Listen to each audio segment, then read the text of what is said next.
अस्सलाम वालेकुम रहमतुल्लाह। ये जो साइट पर आप ये वीडियो देख रहे हो, ये अफ़गानिस्तान गवर्नमेंट यानी स्टूडेंट्स का जो गवर्नमेंट है, तो उन्होंने एक चीज़ वो बनाया है, आप इस वीडियो में देख सकते हो। कम्युनिटी गाइडलाइंस की वजह से मैं ज़्यादा वो तफ़सील नहीं कर सकता, ये चीज़ देख लो।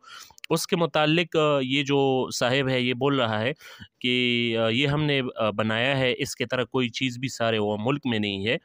और जिस तरह से शेख़ुल इस्लाम शेख ग़ुलाम हज़रत सैफ़ी नाबिगा तक़ब्बलहुल्लाह की तरह आलिम सारे वो मुल्क में नहीं है, इस तरह से इस चीज़ की तरह कोई चीज़ वो नहीं है सारे मुल्क में। तो आपको पता है शेख ग़ुलाम हज़रत शहीद रहमतुल्लाह कौन है?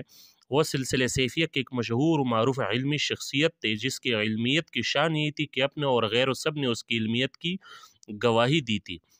और वह शेख़ुल अरब वल अजम हज़रत अख़ुंज़ादा पीर सैफ़ुर्रहमान मुबारक सरकार रहमहुल्लाह यानी सिलसिले सैफ़िय्या का एक ख़लीफ़ा, एक आलिम, एक मुबल्लिग़, एक तर्जमान था।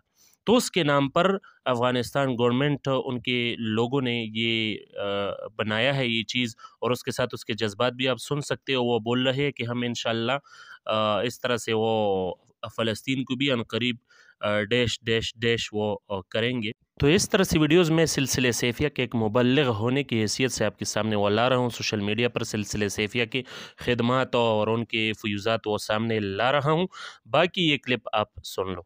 خوشاله ځکه ورته خوشاله دي چې په دې باندې مسلمانان پیشرفت کوي، یعنی موږ به ان شاء الله په دې باندې فلسطین هم ازادي وکړو، چیرې ټانګه خاطر د ژوند زندگی زمينه برابر کړو. د باندې دغه مو نوې اختراع او نوښت کړی دی چې هغه اونده د شیخ غلام حضرت نابغه په نامه د څنګه چې هغه نابغه عالم و په ټول نړۍ کې جوړه نه و، دغه هم دغه سی اونده چې په ټول نړۍ کې جوړه نشته که بدون سوزان بدون دستن نه پیر کوي، خارجان د ایران هم پاتې د څنګه اونده